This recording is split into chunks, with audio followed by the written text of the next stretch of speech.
I'm Dr. Barry, licensed psychologist, and here we talk about the psychological aspects of true crime.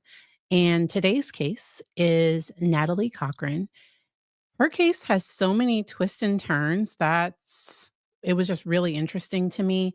I mentioned during my Saturday stream that we all thought that she was going to testify either on Monday or Tuesday of this week, and she made the decision to not testify. I don't know, and that was her right. She had a right to decide to not testify, and she decided to not testify. Now, the content creator in me was sad because I was prepared, like, "Oh my gosh, I can't wait to hear her tell her side and then for her to be cross-examined." I personally questioned some of her credibility, and her getting on the stand was gonna open so many doors because it came up in the trial that she lied about cancer, the Ponzi scheme. Like there were all of these lies, and it would let the prosecution directly ask. Because if I was, y'all know I'm a psychologist and not a lawyer, but if I was a lawyer, I would have that question of why should we believe you now? Like she has this pattern of lying and deceiving people and taking advantage of people, including her loved ones and people that she knows. Now, does that mean that she was involved in the death of her husband? We don't know. This is going to be up to the jury. Yes, lawyer Lee has done a phenomenal job covering this case, and she went through. I don't know if it was a lawsuit, but she went through some of the some of the court documents with the Ponzi scheme. And I think she did one or two lives today on that. So please check out Lawyer Lee's channel. I checked out her channel to kind of help because she's watched all of the trial. And you all know I'm a full-time psychologist, so I do this in addition to running my own private practice. And so I'm not always able to watch every second of a trial or of a case, but I did want to hit some of the high points. If you know nothing about this case, let's go back. So, Natalie Cochran, so she was a pharmacist. And at the time of her husband's death, she was running her own business. She was the majority shareholder in that business. They were supposed to be getting defense contracts and providing weapons. Like that's something that contractors can do to help supply the military with things that they need. And so they were striving to be a defense contractor. And so she pled guilty to running a Ponzi scheme that defrauded people out of millions of dollars and is standing trial on charges that she unalived her husband. Natalie Cochran is charged with first degree capital M in the death of her husband, Michael Cochran, to whom she had been married for almost 19 years when he died February 11th of 2019. She's currently serving, I want to say an 11-year, I don't know if the article will have it, but she's currently serving federal time. And no matter what happens with this, she has the federal sentence, and the state has charged her in the death of her husband. At the time of Michael's death, Natalie was running a Ponzi scheme that defrauded investors, including Michael's parents, out of millions of dollars. She pled guilty in 2021 to federal wire fraud and other charges and was sentenced to 135 months in prison. So I think that, let's see, 135 divided by 12. Let me see if I can find my divide. Yes, 11.25. So she's sentenced to 11 years in federal prison. While financial documents linked Michael to the scheme, a judge at Natalie's federal sentencing noted her ongoing involvement. So there was a statement made even while her husband lay dying, she was attempting to continue the perpetration of her extensive fraud and even in a more robust and thoughtful way. So I guess he was, dying and she's trying to still, like, get more money, I guess. That's what Judge Frank Volk, according to this article. I do have the article that I'm reading from. I have that linked in the description, and I also have this overview in the description as well. Natalie was originally indicted on the capital M charges in November 2021, but those charges were dismissed at the request of prosecutors in April 2023 because they wanted to exhume his body and conduct further testing. She was indicted again on charges October of 2023. Okay. So they were dismissed in April of 2023, and then she was recharged because the first medical examiner, because they had both medical examiners testify, and it's my understanding that the second one came to a more conclusive result than the first one. Yep. While the defense strategy was not known pre-trial, Natalie implied at her federal sentencing that Michael had had dealt with substance, we know that word, and began to take steroids and using illicit substances. So this is what she said, and she's blaming it on his addiction, which because even the kids testified that who were minors at the time, because her children testified in her trial for the defense, and both of her children kind of said that dad was the one that was in charge, and he was the one that, to their knowledge, was running things. And so today the state had text messages where Natalie is the one asking people for money. That was some of the evidence that was given today. All right. So now that we have that overview, thank y'all. Thank y'all. I'm just going to come to the chat. If y'all have questions for me, please put the question marks at the front. That just helps me see them. Hey, Phoenix. And somebody else mentioned they hadn't been here in a while. Hey, Naomi RG. And so welcome to everyone. Um, and Lamisa,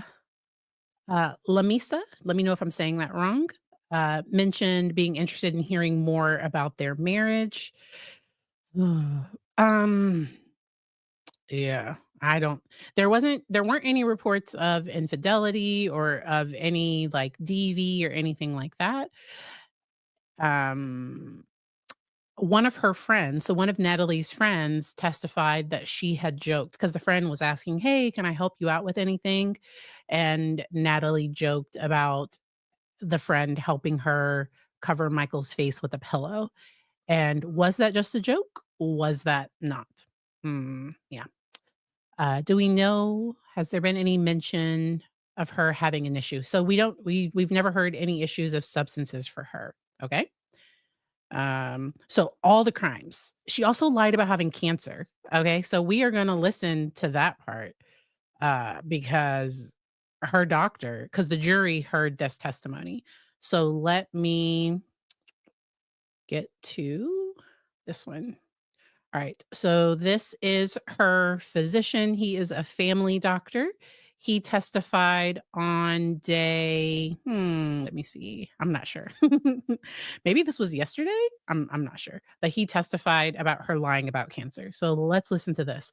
And the prosecution is the one that brought the one that brought this up because I and all right. So let's go ahead and listen to this part. Now, since the door's been opened and I feel the need, I have to go into it. I want to address Natalie Cochran's possibly having cancer, okay? Okay. Right. Did Natalie Cochran make an appointment with you or your office at Access Health on January 15th of 2019, approximately a month before Michael Cochran's death? Yes. Did she make that appointment because she had some suspicions as to whether she may or may not have cancer? My understanding was that she was told that she did have cancer and that we were, trying to proceed with that. And you don't know specifically who or what entity told her that, right? Correct. Okay. In her appointment, did she tell you she had made an appointment with the Cleveland Clinic to discuss the possibility of her having cancer, and specifically leukemia, which is a low white blood cell count? Yes, at the time we were advised about an appointment with Cleveland. Okay.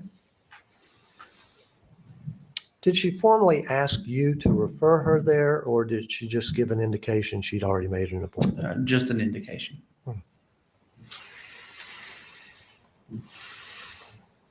Did you discuss her symptoms and why she suspected she might have cancer? We had talked about various symptoms at the time, yes. Mm-hmm. And in those discussions, she told you that she was always sick, always tired. She had cough and congestion that went on for a long time. She had body aches, and diarrhea, and symptoms similar to that. Yes. And I'm not a medical doctor. I don't know what was going on with her at that time. I do know that she was crimey, like she was running the Ponzi scheme, and that could increase a lot of anxiety and stress. So it was millions of dollars, and she's telling people that they have billions of dollars coming. And so those symptoms could be the physical manifestation of anxiety, or was the cancer going to be the reason why now I can't pay you back, or why, like an attempt to get pity or sympathy? Those are just some of my thoughts. That was wow. And if you want to hear more about that one, the full link is on Law and Crime Trials. And I'm sure Court TV has that day of testimony too. Hey, member for 3 months. Awesome, awesome. I had planned members only live, but then I decided to go live longer tonight for everyone, for us to take a look at the closing statements by the prosecution. So the prosecution is going to start, and then we're going to get to the defense, and then the prosecution is going to go again. So let's start here. My job today is to prove to you beyond a reasonable doubt that this woman, Natalie Cochran, feloniously, willfully, maliciously, deliberately, and with premeditation killed her husband, Michael Cochran. This entire tragedy can be summarized into 3 different blocks of time. September 29th of 2017 through August 26th of 2018, September 1st of 2018 through January 30th of 2019, and January 30th of 2019 through February 6th of 2019, the week that Michael falls ill for the last time. Now, Michael Cochran was 38 years old at the time that he died. He was a father, a husband, and a son. He was a very fit and healthy man. He cared a lot about what he looked like and a lot about what people thought of him.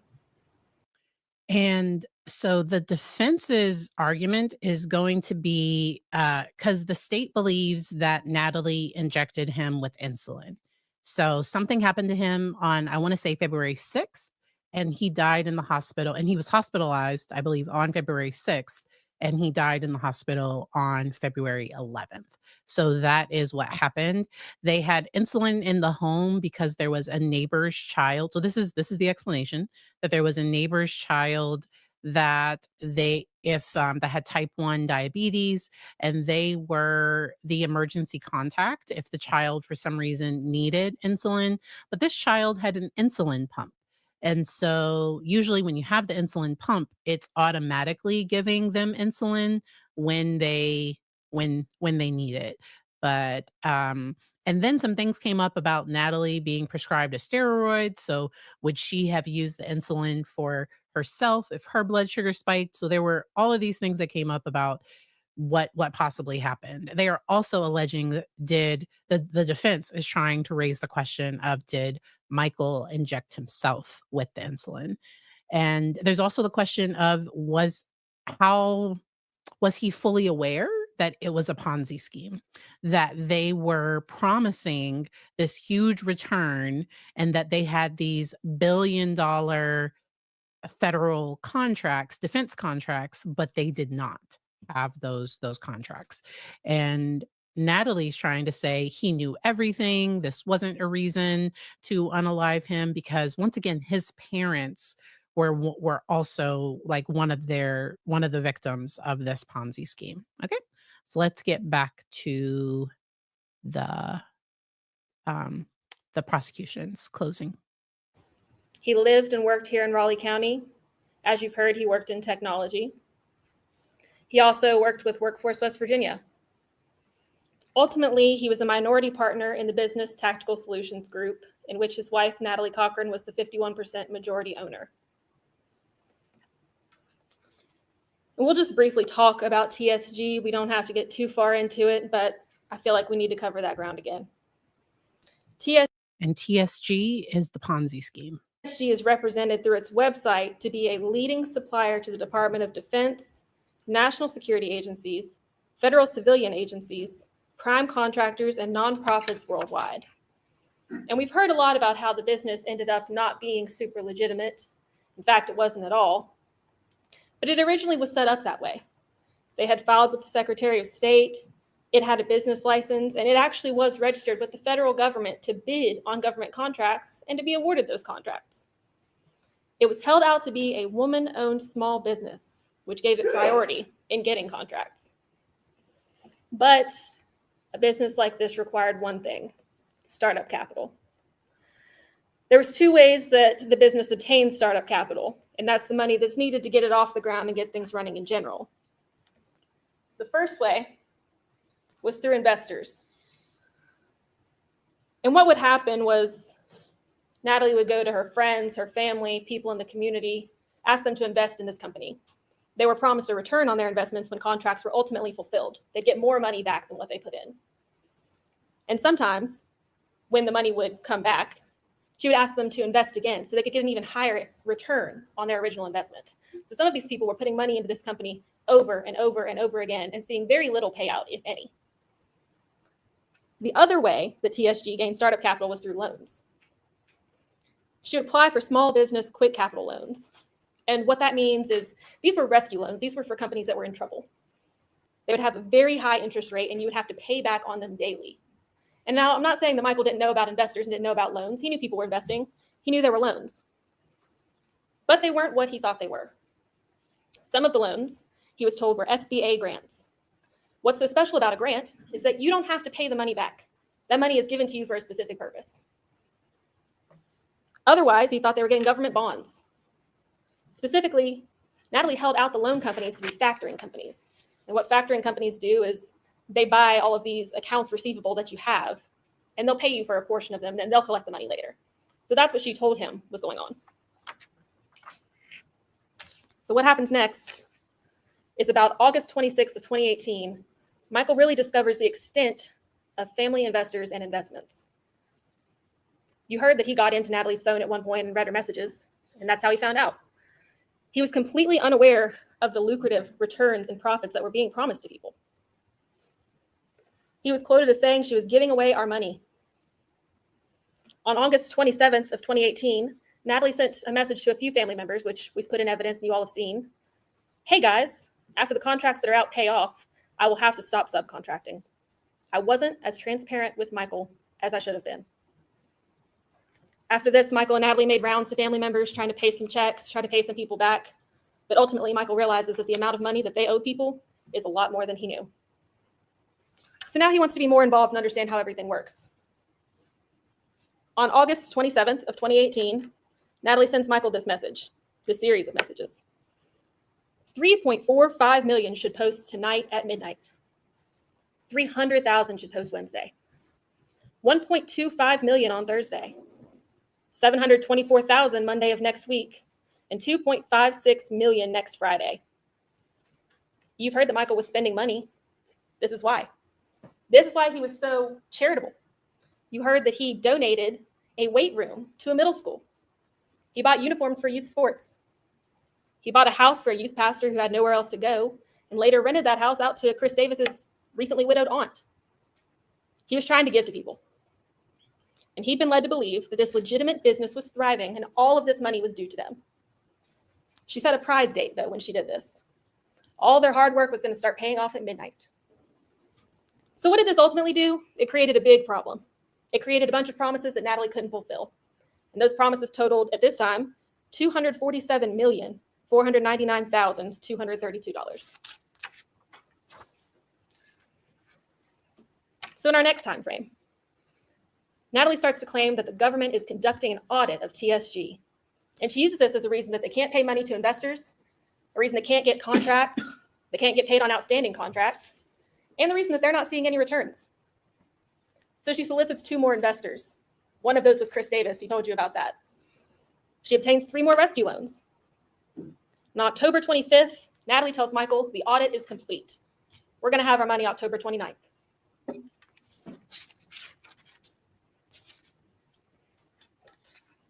So what happens right around that time? October 31st, Michael goes to the hospital. He's expecting $248 million on October 29th. The money isn't produced. On October 31st, he's sick. He goes to the hospital and he gets discharged, but he's not well. He's not better. And the defense would have you believe that Michael was incredibly sick all the time, that he left the hospital, went back to the hospital because he got sick all over again. No, he was sick one time. He just didn't get better. It happens. It happens all the time, all over the world.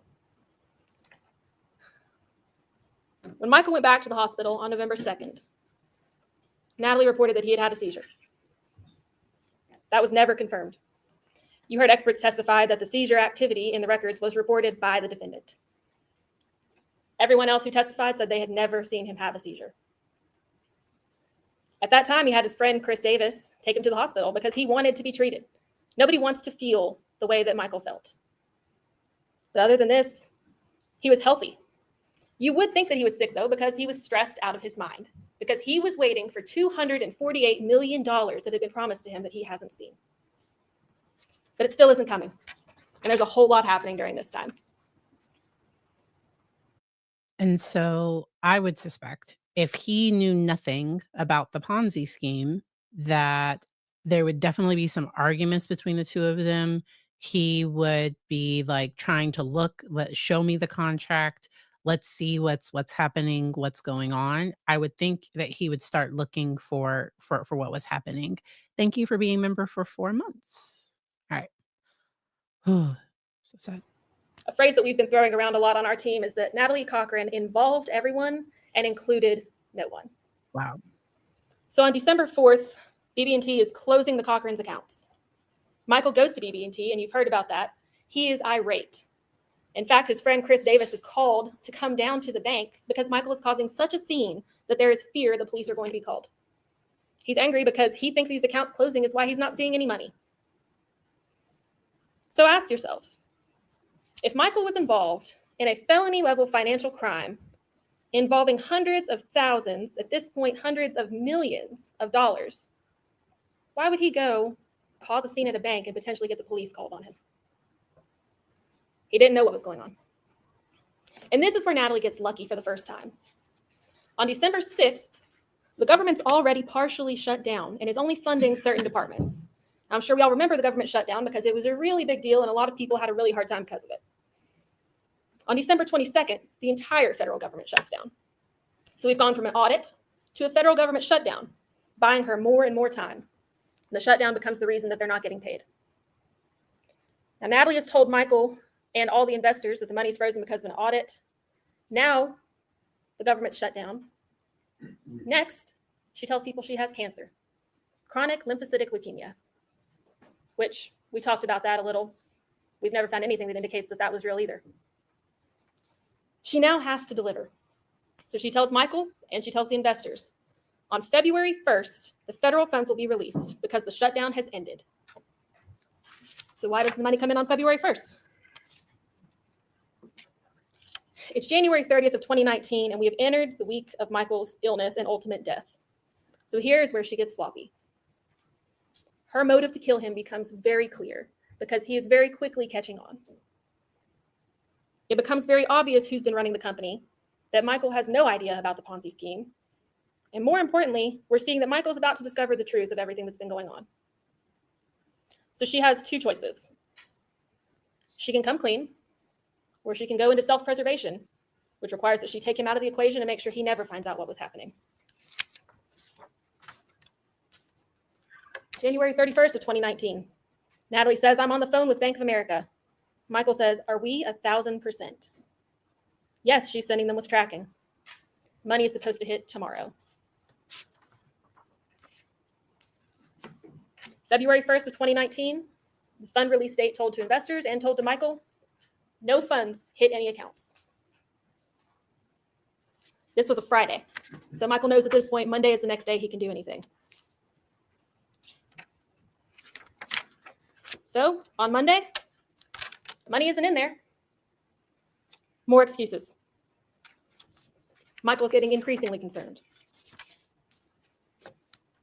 Later that same day, she says that she spoke with the wire department. All of this money is about to come through. 4.8 million in the morning, 23.8 tomorrow sometime. Michael says, shit, can't do anything today.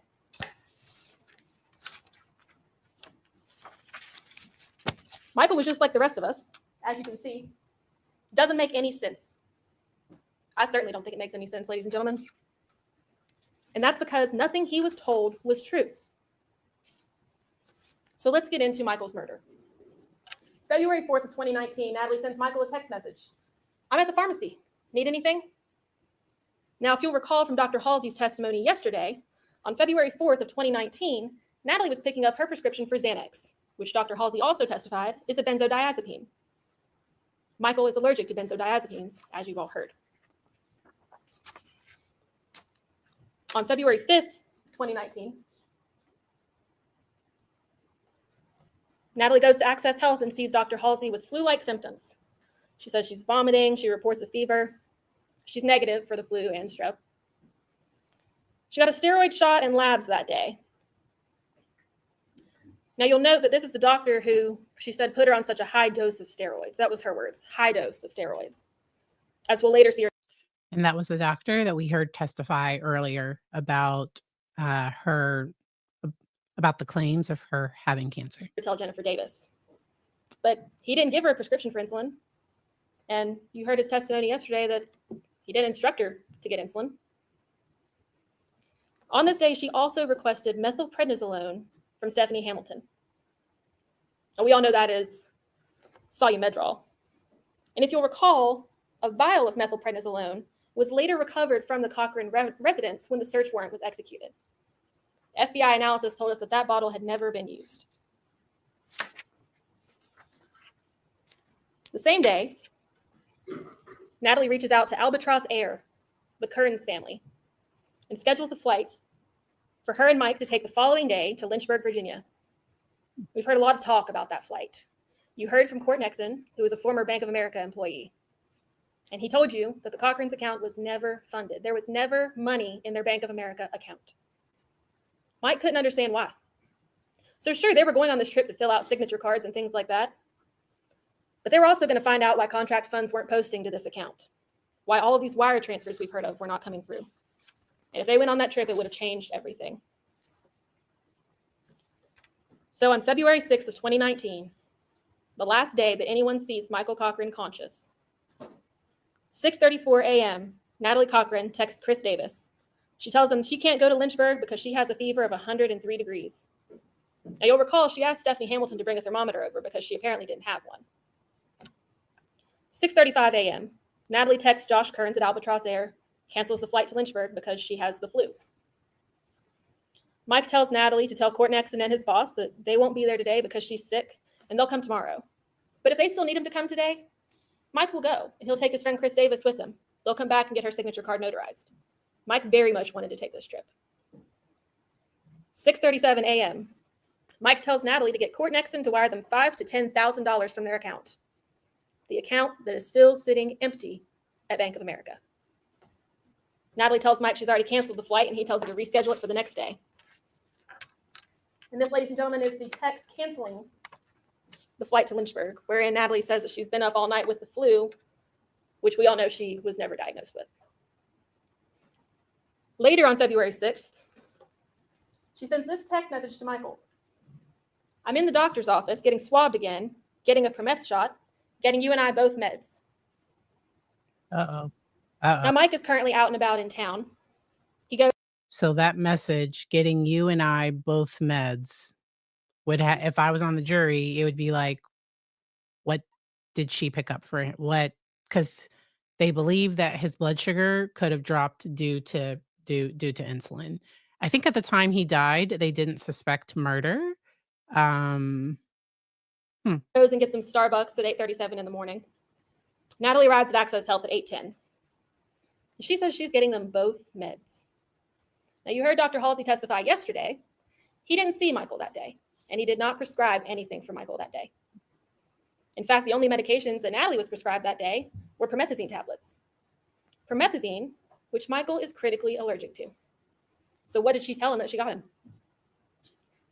And isn't it interesting that Natalie Cochran runs straight to the doctor at the first sign of trouble, frequently, but let Michael Cochran lay on the couch for 6 hours, unconscious. And let's ask ourselves how Michael was feeling around this time. Well, you remember Jason Bowen telling you he, quote, felt like he was being poisoned. So she did wait 6 hours before getting him any help, which those 6 hours could have been critical in potentially saving his life. She later texts Jennifer Davis, we are both sick. So they put me on such high dose steroids, I have to start taking small insulin shots. Gonna have to order a vial. Again, there's no records that support any of this. There's nothing that indicates that she needed insulin for any reason at all. And if Mike was really keeping insulin in the house for his bodybuilding that everyone keeps talking about, why couldn't she use that? Why would she need to get it somewhere else? And I'll also add, the last text between Michael and Natalie Cochran is at 8:51 a.m. on February 6th. And before she reads that, the fact that Natalie is a former pharmacist, that she would understand how drugs impact the body, how different medications based on somebody's medical history. And so I think that's where things look a bit suspicious for her. Following that was a 15-second call at 8:52 a.m. And this is the last time we know of that they spoke with each other. Later on, as we all know, Jennifer Davis offers up a vial of insulin because she's a good friend. She's worried about Natalie. She thinks her friend has cancer. She thinks that she's dying. She's doing everything she can to help. So she offers up her own son's vial of insulin. Natalie sends another text to Jennifer Davis. Mike's sick today too. He didn't get anything prescribed for him. He didn't go to the doctor. All that we've heard is that he laid on the couch for a couple hours.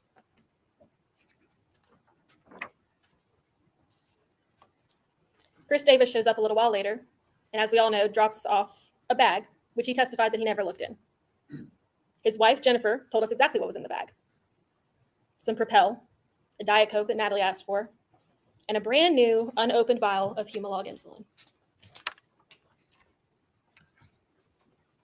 Jennifer says, you're welcome, but that's nothing. I sure wish I could do more for you.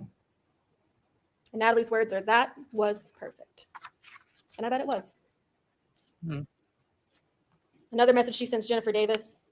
Mike was so mad this AM about not being able to go today. He had to take 2 of my blood pressure pills.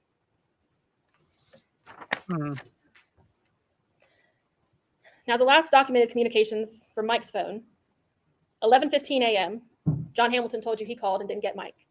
He leaves a voicemail message.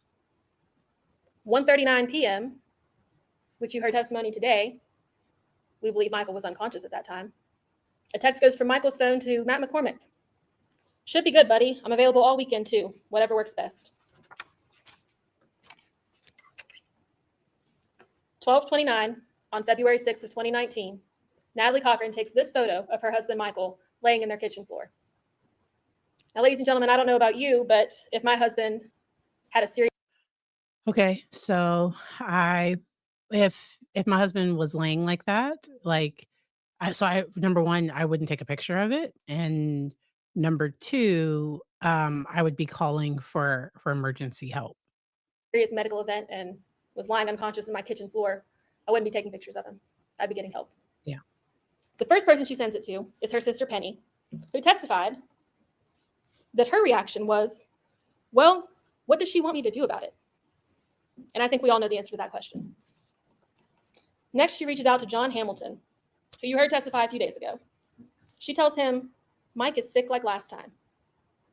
Last time when he asked to be taken to the hospital. Last time when he wasn't left unconscious in his kitchen floor. John heads that way, and Natalie then calls her private contractors, Jason Bowen and Jonathan Miller, to come to the residence and help. Okay. You heard Jason testify that they were at Lowe's at the time. The story he was given was that Michael threw up in the sink and then used the kitchen cabinets to lower himself to the floor.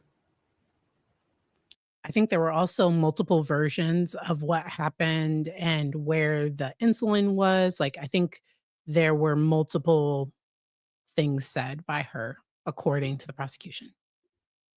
Jason and Jonathan arrive and they move Michael to the couch. And Natalie begins reading them vital signs that they can't see. That includes his blood sugar. Why would you check the blood sugar of someone who doesn't have diabetes or any known problems with regulating his blood sugar? Yeah. Ladies and gentlemen, I'll posit to you that if he were just sleeping it off like she wanted him to do, he would have felt that finger stick. I've had 100 finger sticks. I know what they feel like. You're not going to sleep through that. At that point, she reports that his blood glucose is 145, and this is at 1:06 p.m. John Hamilton shows up shortly after that, maybe 20 minutes after she contacted him the first time. He told you that Michael was already laying on the couch when he got there. He immediately asks, how are we going to get Michael to the hospital? Natalie's response is to let him sleep it off. No. She now tells him that Michael was sick and had a seizure. John noted that he had never seen Michael have a seizure. John then contacts his wife, Stephanie, who is a physician assistant, as you all heard. He asks her to come over and, quote, get her to take him to the hospital. So Stephanie arrives a little later and takes Michael's temperature. She made it a point not to startle him and even warned him that she was going to be taking his temperature. But he doesn't wake up. Stephanie also tells Natalie that Michael needs to be evaluated. Natalie again declines and says Michael wouldn't want to wake up in a hospital. Stephanie even gave her an out. She said he can blame me. Also, at some point during the day, Natalie and Mike's kids come home from school, and Natalie's sister, Penny Lowry, arrives. Penny told you that Michael... So I wow. And so this is what that 6 hours was like. I think she's doing a decent job. Like, I think she's doing a good job explaining everything for the jury and kind of putting everything together. had an accident, and she held a blanket up while Natalie changed him into dry clothing that was retrieved by Natalie and Michael's daughter, Nicole. Thomas Treadway shows up later. When asked if he believed Michael needed to go to the hospital, he told you he's not a medical professional. Natalie's text messages indicate otherwise. They indicate that he believed Michael was getting worse and that he needed to be checked out. So you decide. At 4:34 p.m., Natalie reports that Michael's blood glucose is 115. Now, she tells others that Stephanie Hamilton took that reading, but Stephanie Hamilton took the stand and told you that was not true. Lastly, Chris Davis, Michael's best friend by all accounts, arrives at the residence. He told you how he ran his thumb up the sole of Michael's foot to see if he could startle him awake.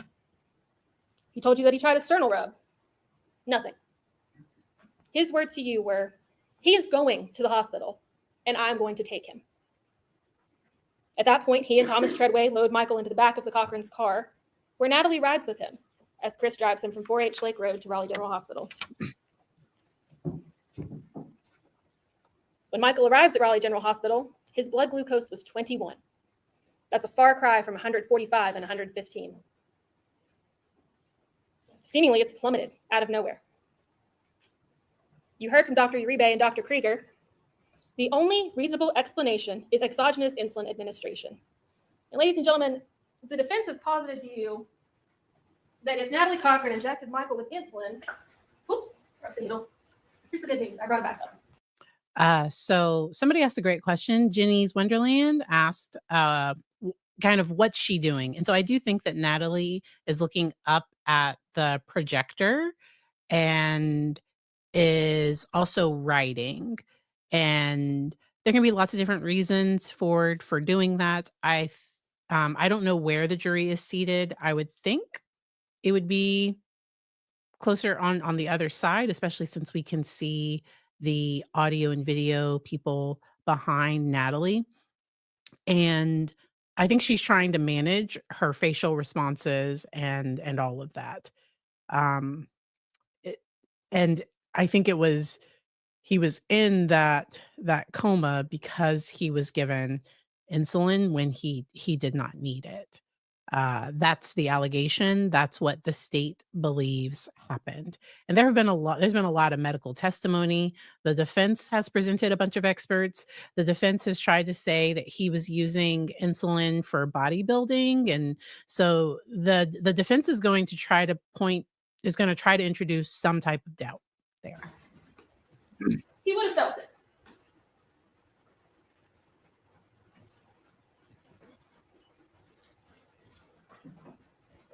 Now, this is an insulin needle. I'm going to object to this demonstration. This is bringing outside the evidence before the jury. This is the demonstrative exhibit, Your Honor. Yeah. And so when things happen that the defense would like to keep out, they definitely object. There were a lot of objections with the text messages coming in that happened earlier today. Overall, it is a demonstrative exhibit used in closing arguments. Members of the jury, you are the judges of the evidence. This is a demonstrative exhibit. I want you to rely upon your recollections and your memories of what the evidence has been in making your decision. There's a certain rough and tumble that we allow and some latitude in terms of closing remarks. I'm going to, as I say, overrule the objection and permit counsel to proceed. Thank you, Your Honor. Ladies and gentlemen, I want you to see the size of an insulin needle.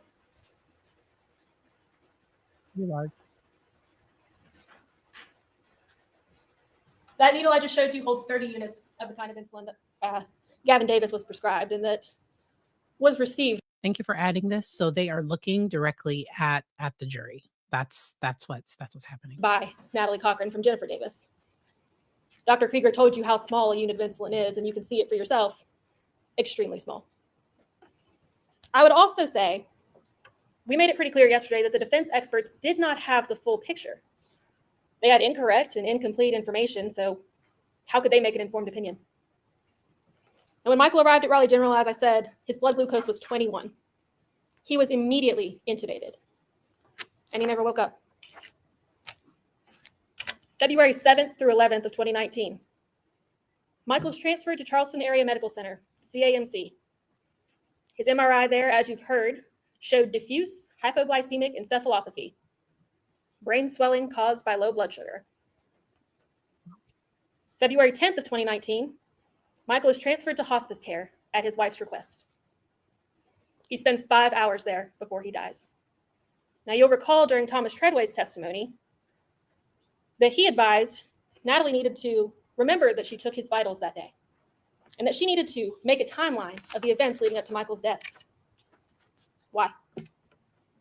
Here's some of the different stories she told. Michael was sick in the sink and fell. And the prosecution is just trying to attack her credibility. And she did not testify. And so the jury is not going to hear her side. They are going to hear what the defense experts, and so the defense in their closing is going to say what they believe happened. But Natalie decided not to testify. I was really looking forward. I'm telling you, but it was probably a good decision because especially if she wasn't going to be able to tell the truth, because it seems from what I've heard that she had an issue with pathological lying, just lying, and possibly even compulsive lying too, that there was a history of that type of behavior, right? Michael was sick in the sink and lowered himself to the floor. I heard him hit his head, and when I went in there, he had fallen. She also said he was vomiting in the sink, had a seizure, and then hit his head. And that's just a few of the stories we heard. Now, a search warrant of the Cochran residence was executed on June 25th of 2019. June. And I would note that TSG has continued business up to this point. Wow. Even getting additional investors after Michael's death, including the Hamiltons. During this time frame, Natalie also pled guilty to the charges that you heard about in federal court, the wire fraud and unlawful monetary transactions. During the execution of that search warrant, a lot of things were found and taken from the Cochran residence. Of note for us was the unopened methylprednisolone vial and the insulin that she kept in her refrigerator. Now, if you remember when Lieutenant Bledsoe testified, he told you that when he reviewed the property receipt from the search warrant with Natalie Cochran, she flipped through it and immediately went to the insulin. And she said, "I keep that for my neighbor's son who has diabetes."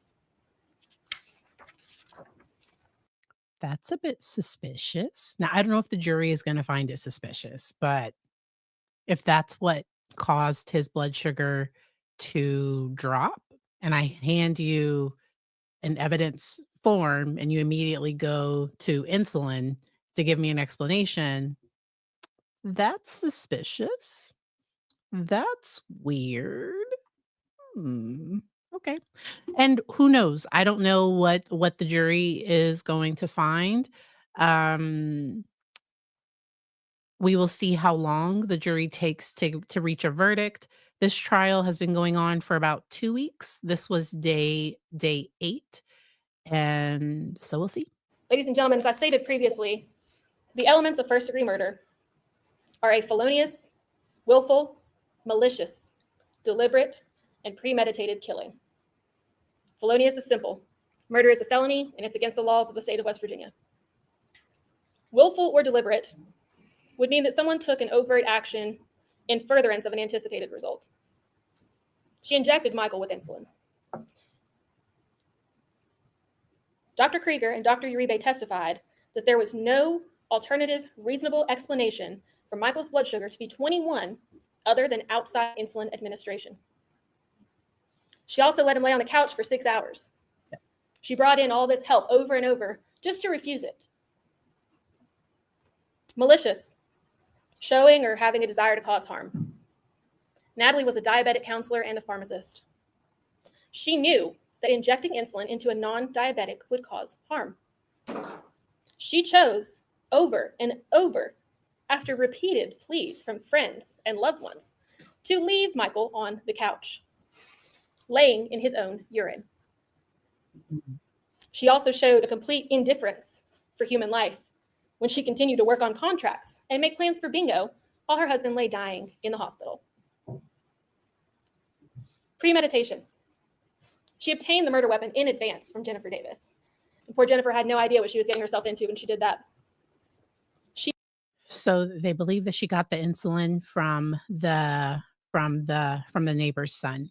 So just a few more minutes of the prosecution, and then the defense is going to get started, and then the prosecution is going to come back with rebuttal.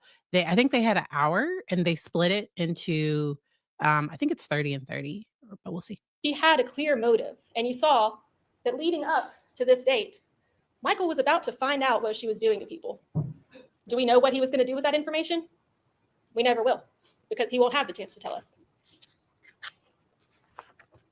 Michael was killed because following the actions of the defendant, he was admitted to multiple hospitals and ultimately passed away at hospice. Well, there's a couple of defense theories that I just want to go ahead and debunk while we're here. The first being, Natalie was a pharmacist and could have gotten undetectable drugs to kill Michael. Those were defense counsel's words. She did, just not as a pharmacist. She hadn't worked in pharmacy for 2 years at that point.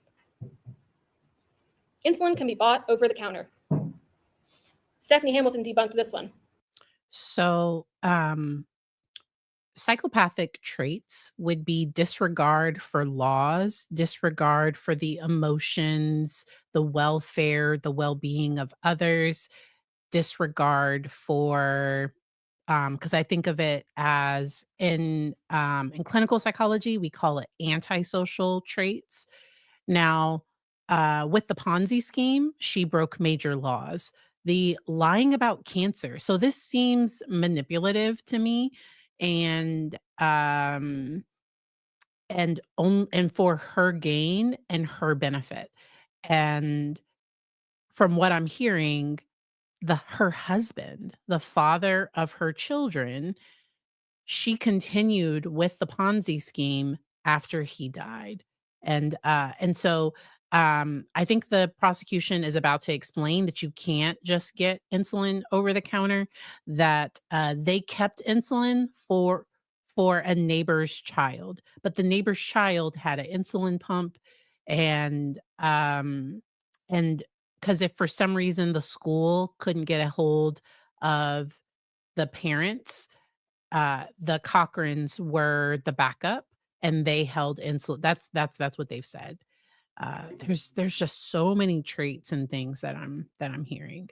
I like the way that she's pulling this all together. And so once again, because I think Natalie tried to say that she got the insulin from over the counter, but the prosecution is debunking this right now. So let's keep it going.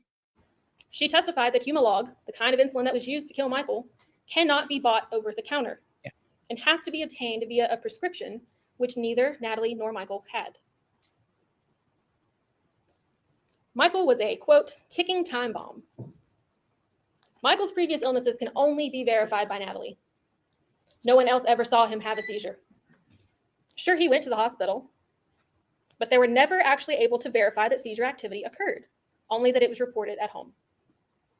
By her own words, Mike was doing the best he had ever done in his life. So these are the defense theories. So the defense theories is Natalie was a pharmacist. Insulin can be bought over the counter. That Michael was a ticking time bomb and that he was on steroids. So they are debunking the defense's theory. Her testimony that he forgot where he parked his car. Ladies and gentlemen, I don't know about you, but I forget where I park my car all the time. Yes, I do. It's very common. It's a habit. He participated in tough man competitions and Jeep pulling competitions. It doesn't sound like a sick man to me. You also heard that Michael was on steroids. Chris Davis testified that Natalie told him that she was in charge of all of his supplements and vitamins. That's weird. No steroids were recovered from the Cochran residence when the search warrant was executed. The Mexican supplement that we've heard about turned out to be a female fertility drug that came from Florida. You know who had communication with that company? Natalie Cochran. She didn't like. Ladies and gentlemen, in closing, Natalie Cochran had the means, knowledge, and opportunity to commit this crime. She dosed Michael Cochran with insulin that he was not prescribed and that he did not need. You may not have done the math, but I have. Next Thursday will make 6 years to the day since she injected Michael Cochran with insulin in his home. 5 days after that will be 6 years since Michael Cochran left this earth. 6 years since 2 children lost their father. 6 years since this woman, Donna Bolt, and this man, Ed Bolt, lost their son. 6 years since they were able to see him for the last time. Michael and the people that loved him deserve to have the most thorough investigation that we could conduct. And we've done that. We've done everything we could to show you what really happened to Michael. These people have waited long enough for justice. Michael has waited long enough for justice. Ladies and gentlemen, I'm asking you at this time to deliver that justice and to find his wife, Natalie Cochran, guilty of the first-degree murder of Michael Cochran. Thank you. Mr. Victor.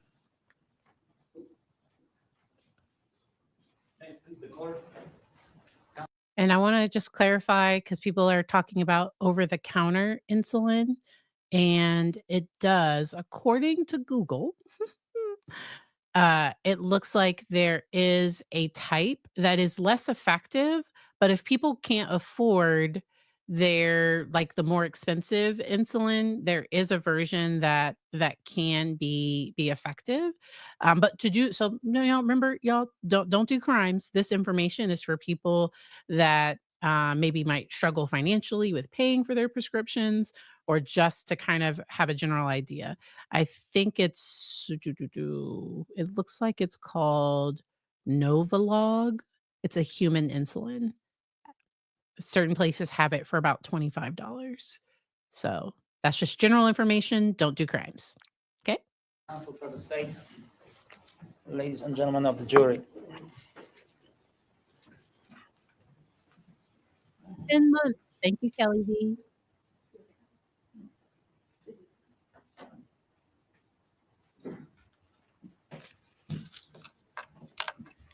About 2 weeks ago, when I stood in front of you, I told you a couple of things about this case. And one was, So he has a bit of a accent, which I don't mind. Y'all know I have a speech impediment, and but I'm going to slow him down to normal speed, and then captions are on. Okay. that Natalie Cochran was guilty of financial fraud, of financial shenanigans, and that she was indeed guilty without any reservation. But we're not here today to retry that case. And everything that the state is telling you about Natalie Cochran, yes, let's shed some light. That was me, sorry. Thank you, Judge. Everything that we've heard about this financial case from Natalie's standpoint is true. She was convicted. She was a participant in the Ponzi scheme. But we're not here to judge her yet again. But was that a motive for murder? I don't know. We will see what the jury thinks, because the state definitely thinks that the Ponzi scheme is related to Michael's untimely death, that he was starting to get concerned about the money and he was trying to figure out what was going on. So the state definitely thinks that, yes, this does have something to do with it. The defense is trying to downplay it, like, oh, she already pled guilty to that. Like, let's move on. But okay. All right. We can keep it going. On the financial crimes, we are here to judge her on the murder of her husband. And the state cannot prove. So if you notice, she is looking at her attorney, but he's saying the things that she wants him to say. Like, he's on her side, and so that's probably easier to look at him and not have to manage facial expressions as much. First-degree murder against her beyond a reasonable doubt. The state cannot prove three things. The case cannot prove what, the case cannot prove how, and the state cannot prove why. First question, what was Michael Cochran killed by, or what killed him? And you've heard the evidence over the last 2 weeks that we don't know. The experts that the state brought testified to what they themselves admitted.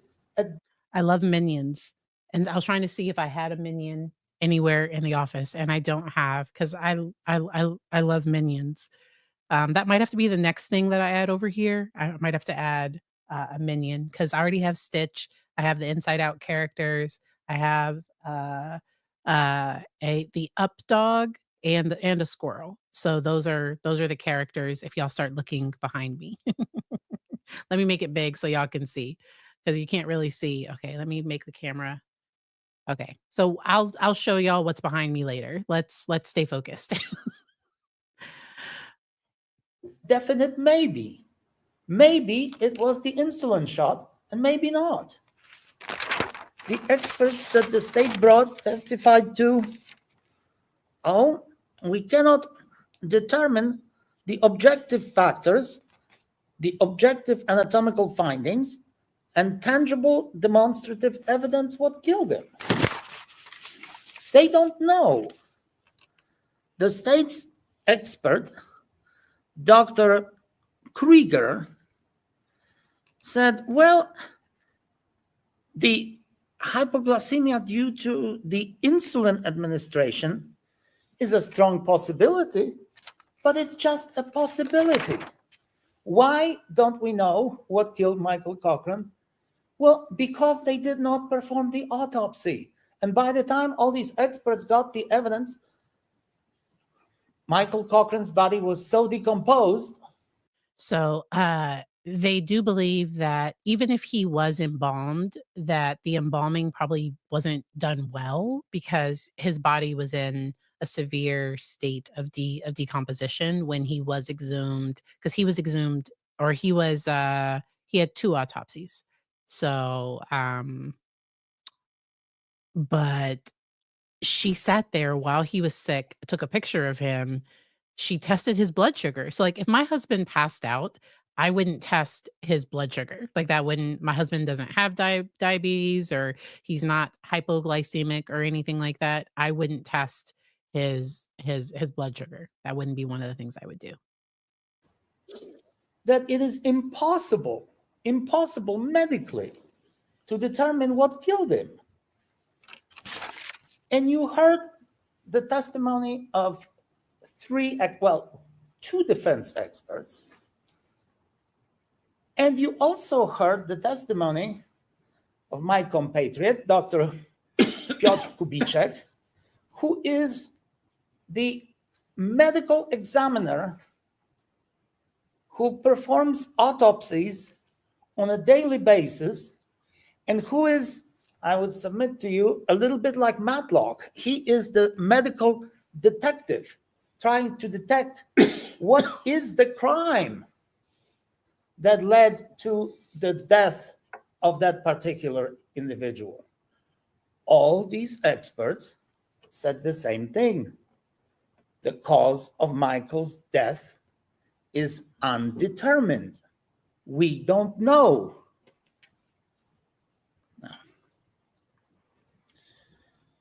The state cannot answer or prove beyond a reasonable doubt the how. How did that happen? How did this murder happen? Calling it a murder? I'm not particularly good with syringes, but She's a pharmacist. She well, would be. we'll come to that. Sir, are you sure you want to go there? Are you sure you want to talk about whether somebody is good or is not good with syringes? Because I would think a pharmacist would be. I don't know. Okay, we're gonna let him keep going. He's kind of likable. He's bringing up Matlock. I like his accent, and now I know why I like it. It's because of Guru. It's because of Minions. Guru. The state wants you to believe that there was an insulin shot injected into Michael that killed him. But then the state also tells you that it could have been more than one insulin shot, because when Michael arrived at the hospital, his sugar level was 21. The experts told you that it's impossible to have that type of sugar level without being pretty much continuously shot with insulin. So how did that happen? Well, let's follow the state's theory.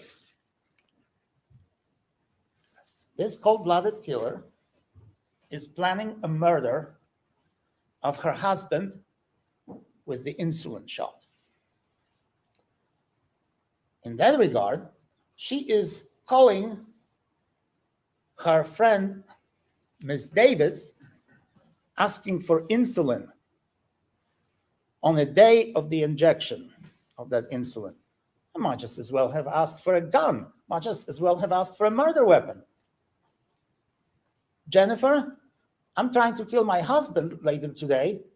I need the insulin, and I'm trying to kill him with insulin. I need you to bring me some insulin.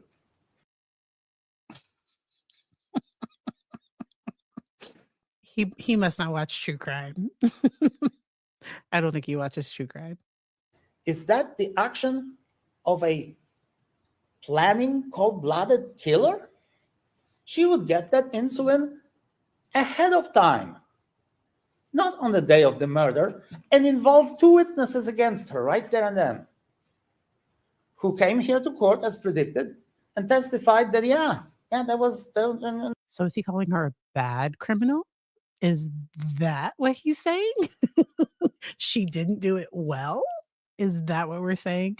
So if you're new here, I'm Dr. Barry. I am a psychologist and I have a dark sense of humor. Okay. So my heart breaks for Michael's family, in particular, his children. His children, I don't think they believe that their mom had anything to do with this. And if she is found guilty, this is going to be really difficult for them. She's already in jail for because she's serving an 11-year federal sentence for the Ponzi scheme for federal wire fraud. And she pled guilty to those charges, likely got a deal. But but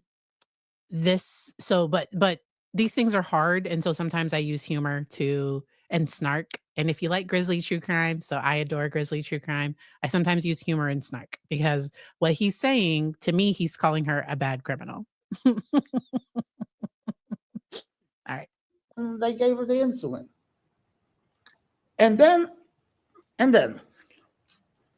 how on earth did she inject that insulin into Michael? Well, let's look at these facts.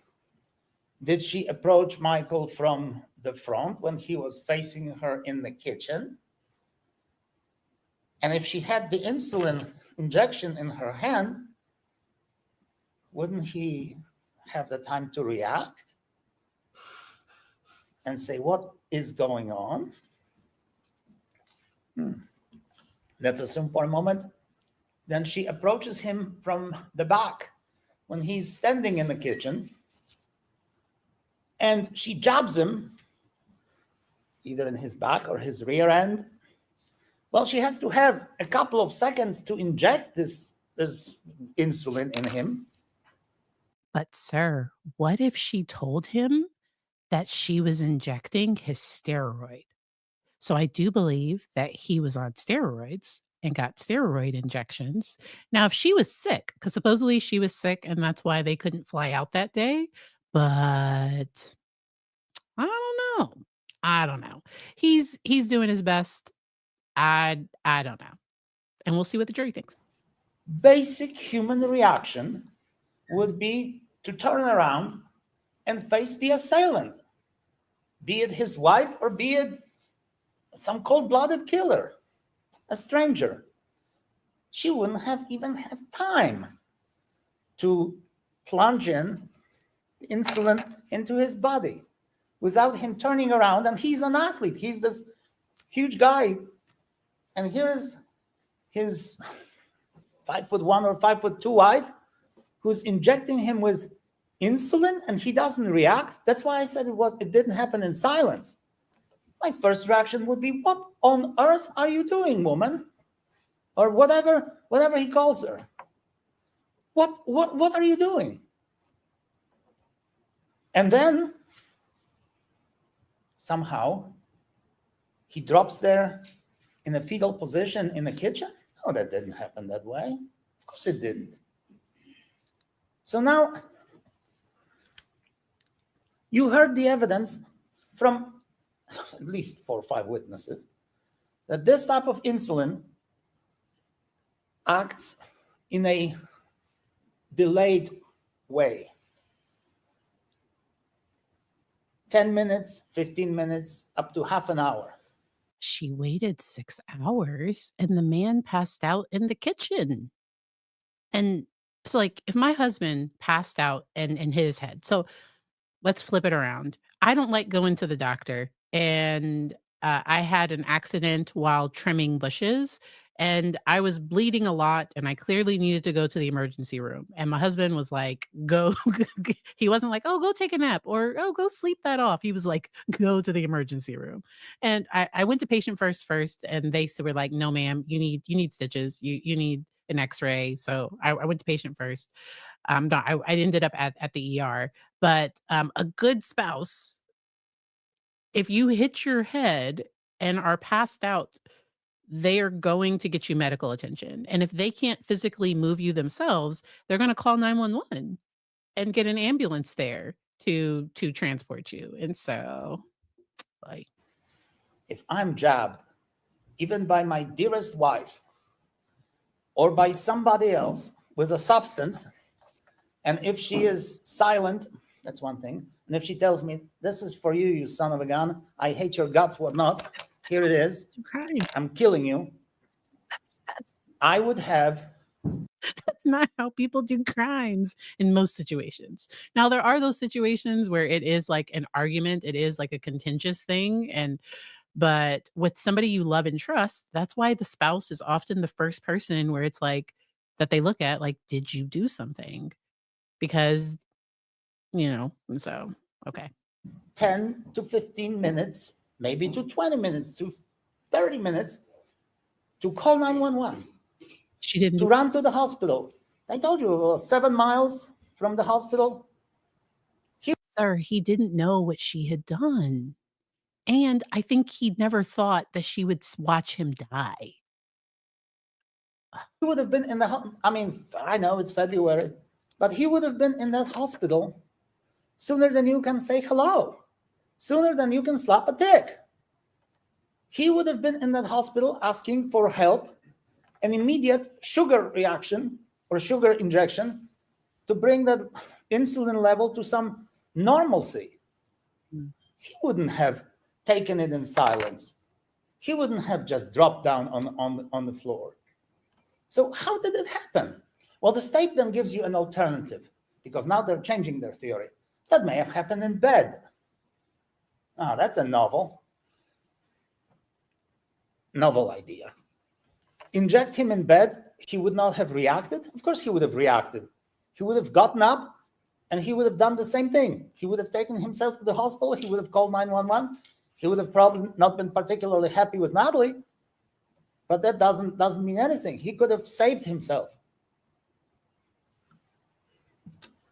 So then the state changes the theory again. That may have happened upstairs, or it may have happened on the couch, or he's injected on a couch. Well then, okay, so he doesn't get up, so who takes him into the kitchen and puts him in this fetal position? That didn't happen, ladies and gentlemen of the jury. And how do we know that?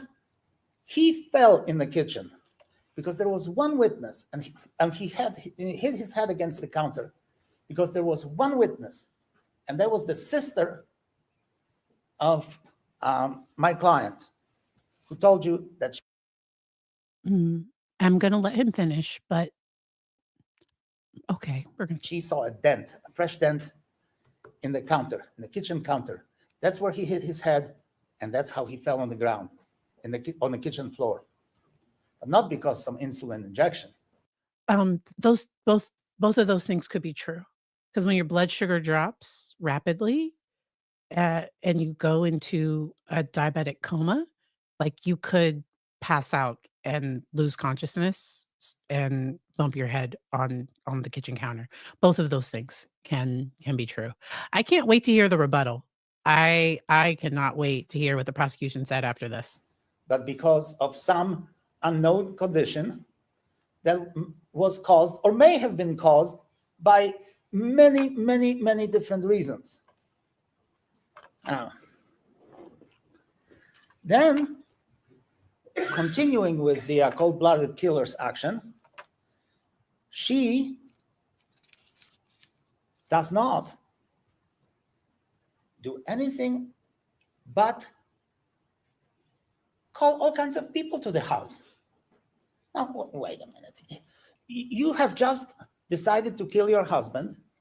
He is unconscious, let's assume, and you want him dead. Well, let him die then.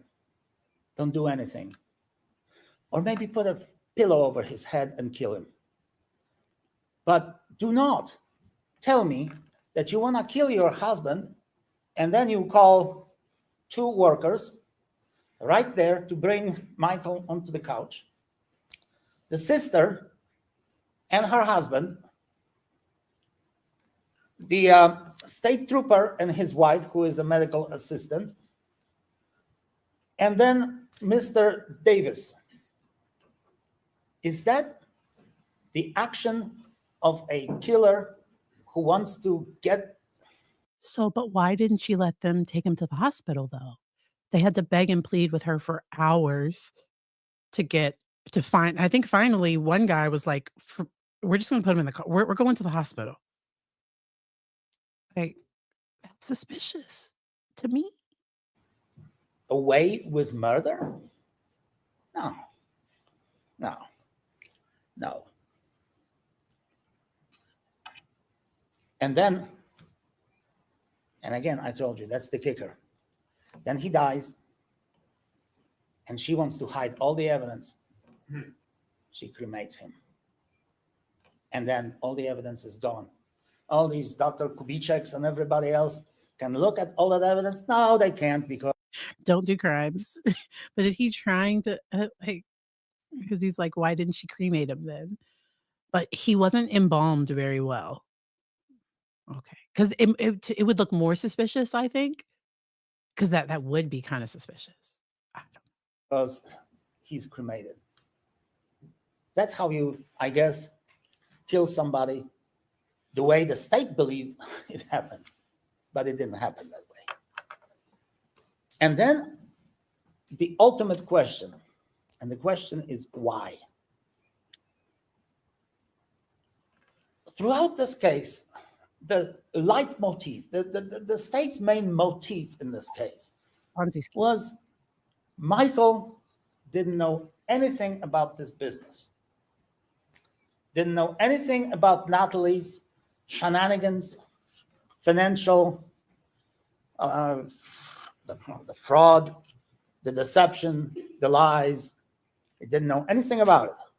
Yes. That's their theory. Well, I think that from the very first day, ladies and gentlemen of the jury, you've realized that this is not the case. But let's assume for a moment that Michael is indeed blind and doesn't know anything about millions of dollars, hundreds and thousands of dollars.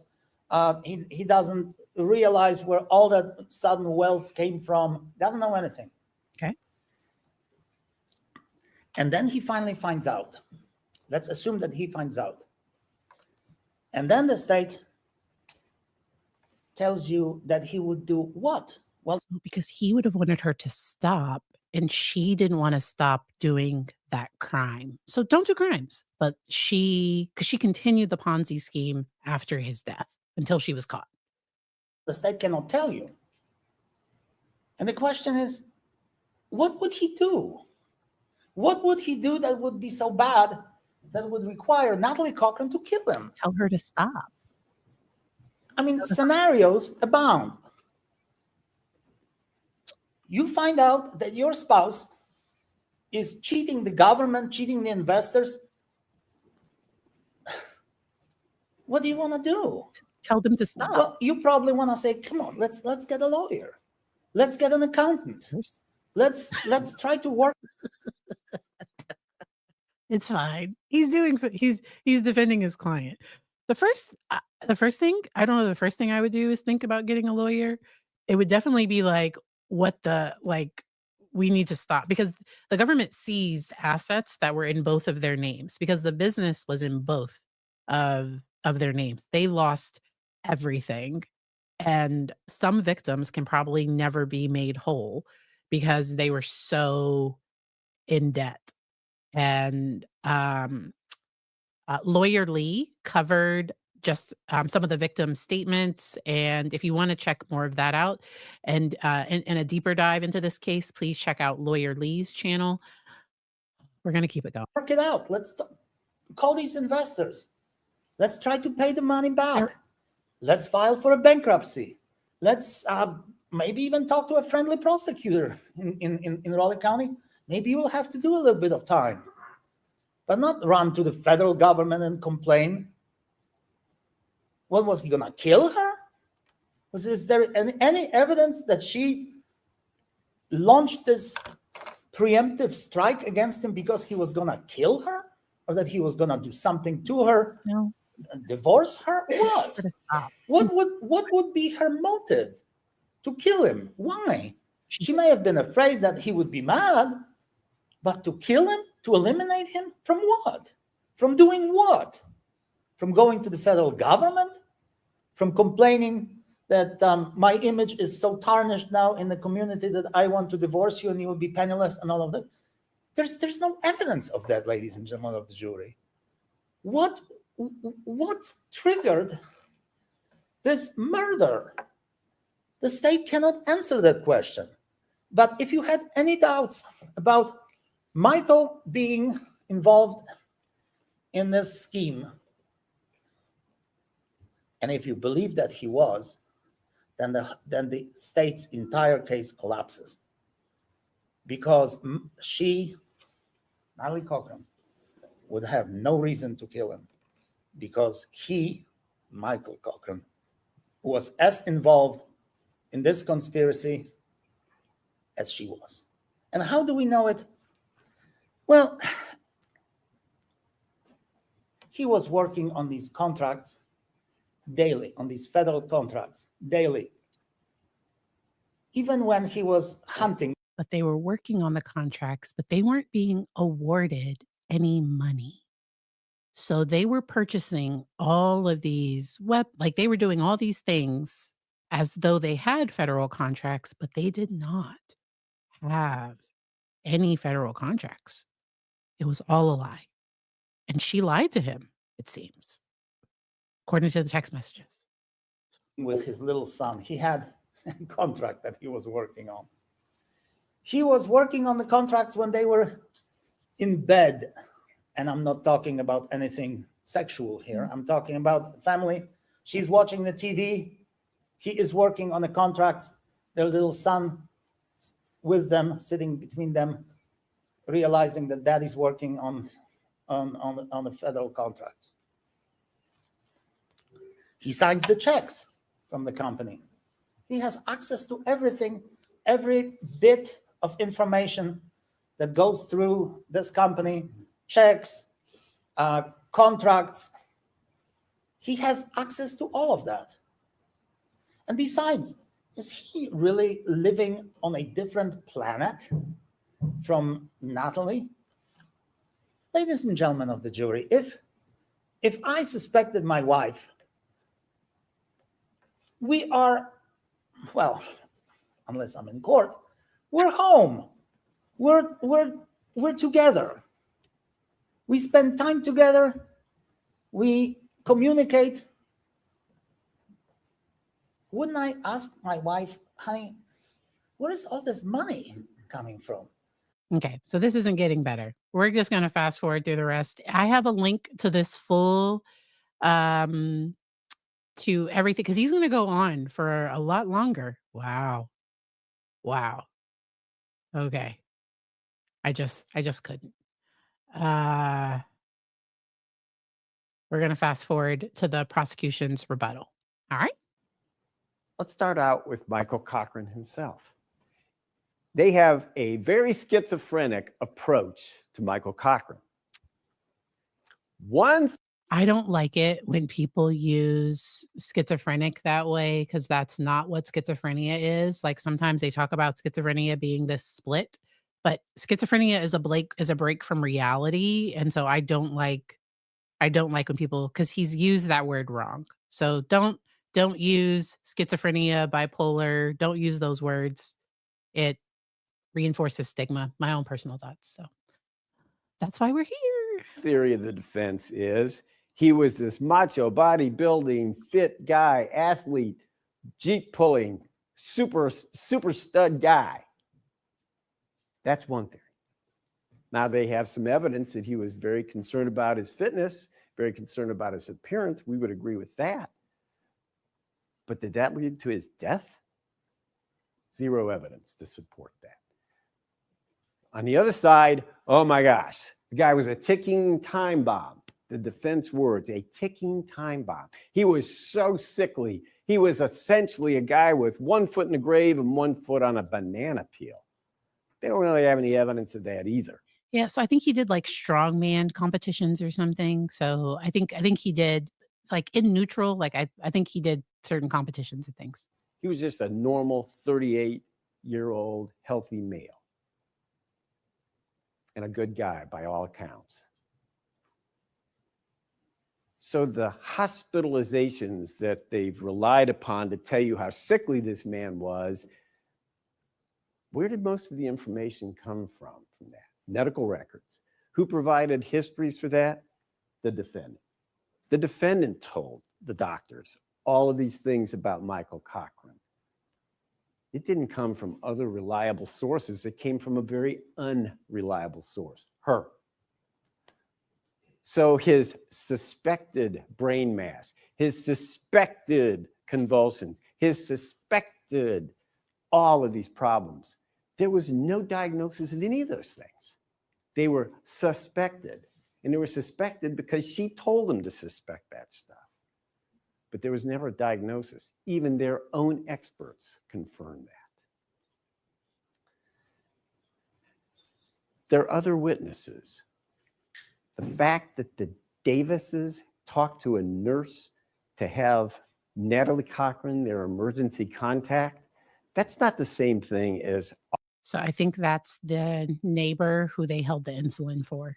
I think that's who he's talking about. authorizing treatment by Natalie Cochran of any child. There's zero evidence of that.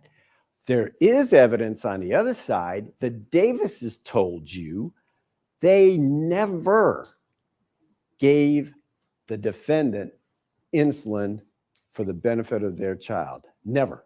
Both Davises told you that. As recently as yesterday, the defense was still putting that theory out there for you to consider. There's no evidence to support that. Zero.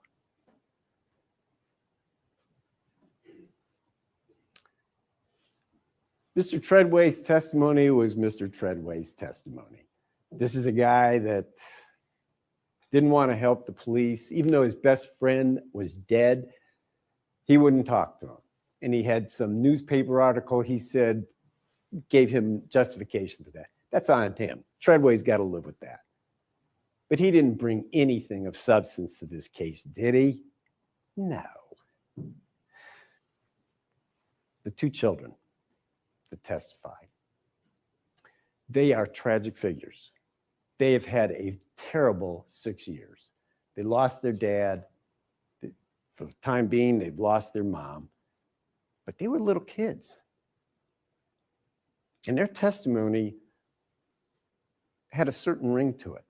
They both picked up on the same word, agitated. That's an unusual word. Rolling back time 6 years, think that the oldest was 20. She was 14 at the time. And that's how she's going to describe her dad the last few weeks of his life, the word agitated. Her brother, the same word, and he was younger than her. There's something odd about that. The state believes that they sincerely believe their recollection. But does it make sense? Would kids that age really be that involved in their parents' business? Would they? Well, it's possible, but that's not very likely. The defense experts, nice people, very sincere, but they're in a little silo.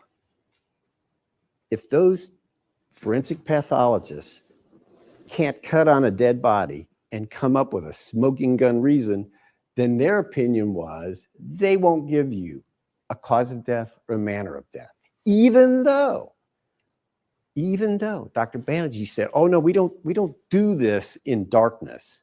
We look at all the facts. We look at all the circumstances. And the autopsy is just a part of the process of determining these things. But was it? Did she have any facts that were right at all? She had a few, but not many. And in her own report, she said, if other information is brought to my attention, I reserve the right to change my opinion.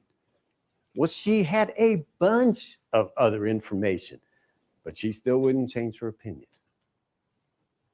Why not? That's just her mindset. Did she have any experience in insulin cases? This was her first case, her first one. Dr. Dragovich, apparently he didn't have any insulin experience either. Now, the defense told you that the state has just gone all over the lot with its theories. Is that your recollection? of the evidence? Did you hear any state witnesses say there was one injection of insulin? No. Did you say multiple? Because we don't know. But there are some things that we do know. Let's talk a little bit about how that balances out what the defense just told you. There's a lot of circumstances that need your consideration. First of all, this is a trained pharmacist, Exactly. a pharmacist who knows about all sorts of medication, the impact of the. That's why it didn't make sense that, to me, the defense trying to downplay somebody's ability to inject a shot quickly. To me, a pharmacist would be somebody that likely could give a dose of something quickly because they do it so much. I don't know, like that part didn't make sense to me, but he tried. Medication, the dosage of medication. Beyond that, this defendant held herself out as a diabetes specialist. A diabetes specialist. That's another circumstantial piece of evidence to keep in your mind.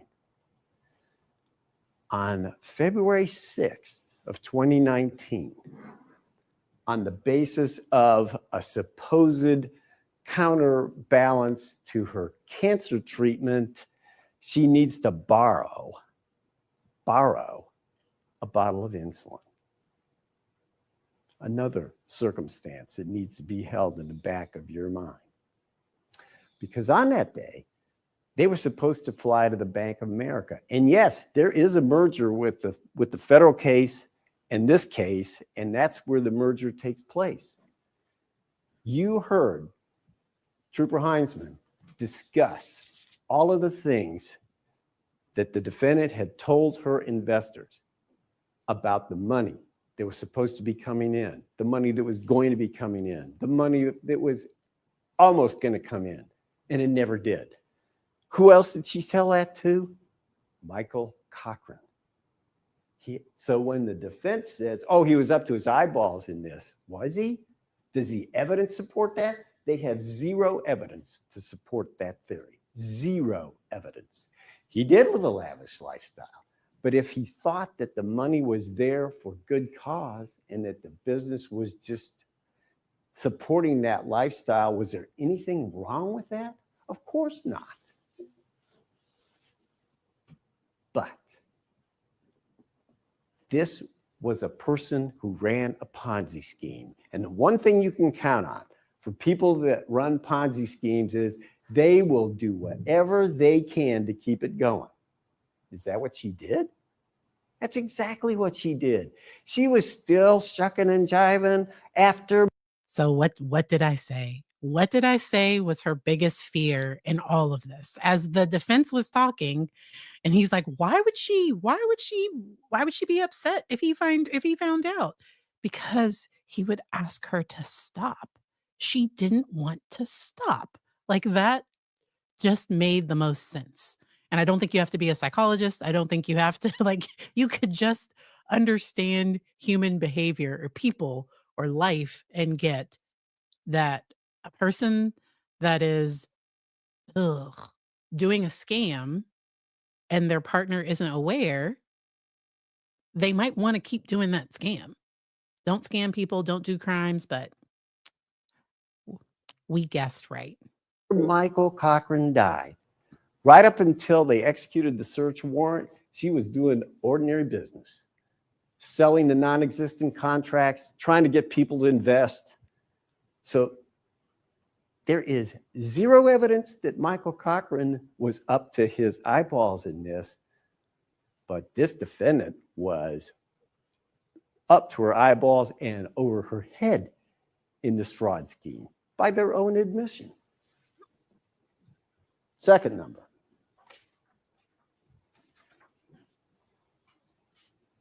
$21. That's a big number. And that's the number we're going to rely on to convince you beyond a reasonable doubt that this defendant killed Michael Cochran. Okay.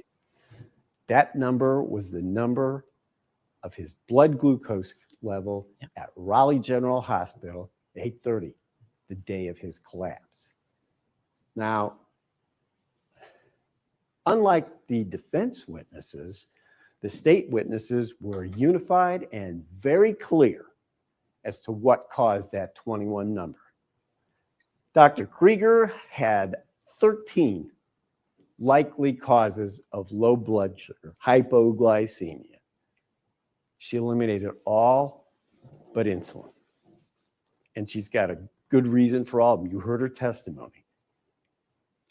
All of those were potentially valid causes of the condition that led to the brain swelling, that led to the death of Michael Cochran, all of them.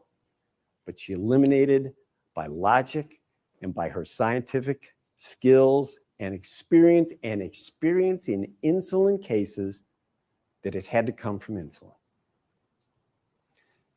Dr. Uribe, another experienced insulin investigator. Both of those two were involved in the Clarksburg VA murder cases where a nurse was killing veterans with insulin. Those two were the government's star witnesses.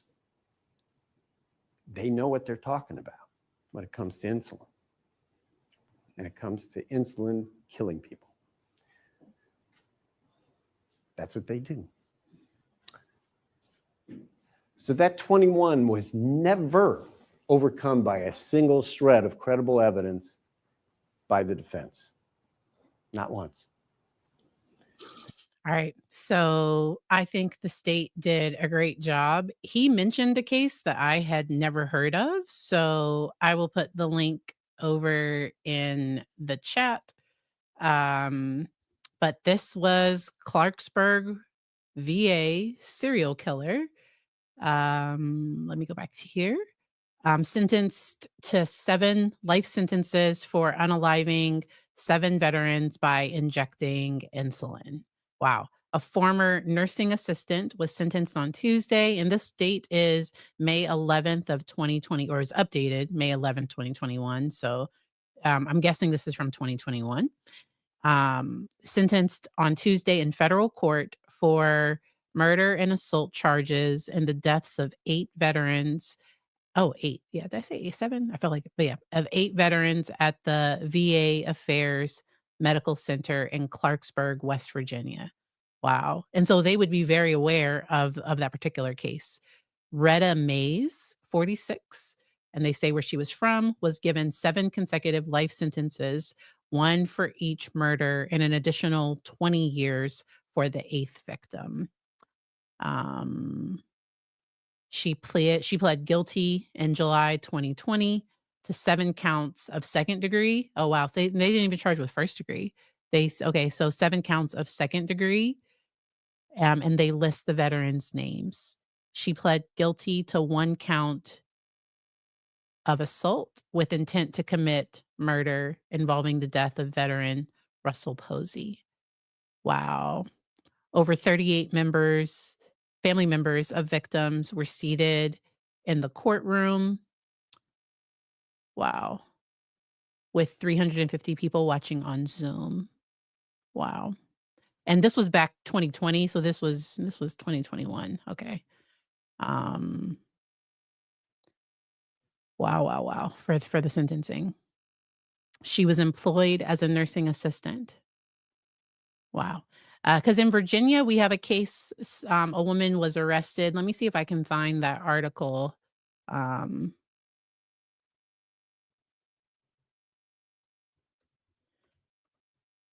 I think it was in Richmond, Virginia. Because it was a nurse at a neonatal ICU. So it was at a NICU, and babies were getting injuries, and they were specifically boys, which was a bit odd. And this was in Henrico, Virginia. But the individual is going to be on trial. This comes after 7 babies at the hospital's NICU resulted in unexplained fractures. There were unexplained injuries. The babies all survived, but while they were in the NICU, 7 babies ended up with fractures, and the unit ended up, like, I think they closed the unit for a period of time. They installed cameras. They did all of these things, and the individual got caught, and they are going to be heading to trial. Let me see if they have her name. Former nurse arrested. I don't have a picture. Erin Elizabeth Ann Strotman of Chesterfield County, Virginia. 26 years old. Yes, yes, yes. Wow. All right. And so I thank you all for being here. This case was a difficult case because it involved so many twists and turns. And I saw a Ponzi scheme trial, and I was like, "Huh, am I?" But then I heard she had faked cancer, and, like, there were all of these other things along with the Ponzi scheme, and it was like, "Okay, we this is interesting. We definitely have to break this down."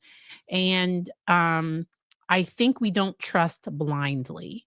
And what I mean by not having blind trust, because one of those family members, their child was injured, and I think they reported it to CPS. Like, I don't think the hospital reported, like, I think the family was like, "This doesn't no, like, this is an unexplained fracture." I believe that's how they figured out that something was like, CPS opened an investigation, and I think it was all male children, from what I'm remembering of this case. I found a picture, this is we like talking about true crime, so it's share this tab. Let's make myself smaller. And so, yes, this is 26-year-old Erin. Doo, doo, doo. All right. And this was from November and December.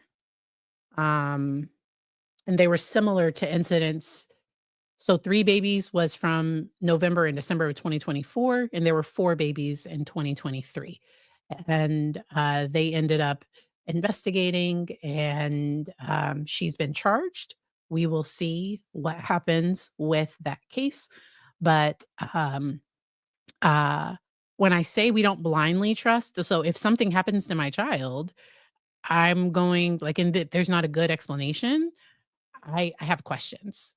So if my child has a black eye and the teacher says he ran into a door, but my child says that, like, the teacher did something, no, like, I'm gonna and that's why having a relationship with speaking children, it's hard when kids are nonverbal, when they aren't able to talk.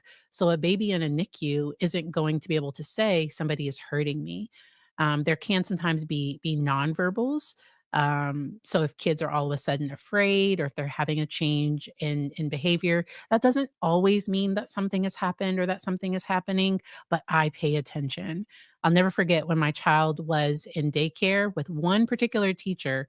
All of a sudden, we started getting all of these reports of behavior issues, and it really just seemed like this particular teacher did not like my child. And my son, like, my son is super sweet. We had like 5 or 6, because he had been there from 18 months to 5 years old. And this was his, I think it was 4-year-old. I think it was his pre-K. He was in this class for, I think, 3 months, but all of a sudden he started having these behaviors.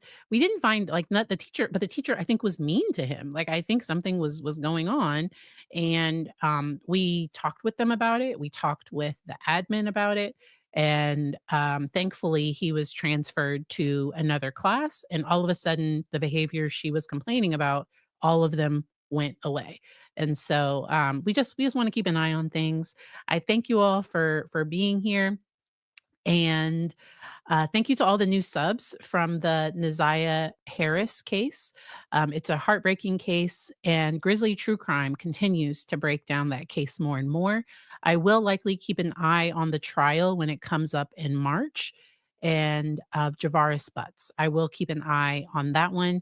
If you have a case that you would like for me to cover, feel free to leave it down in the comments, and I will see y'all next time. I hope y'all have a good one. Bye.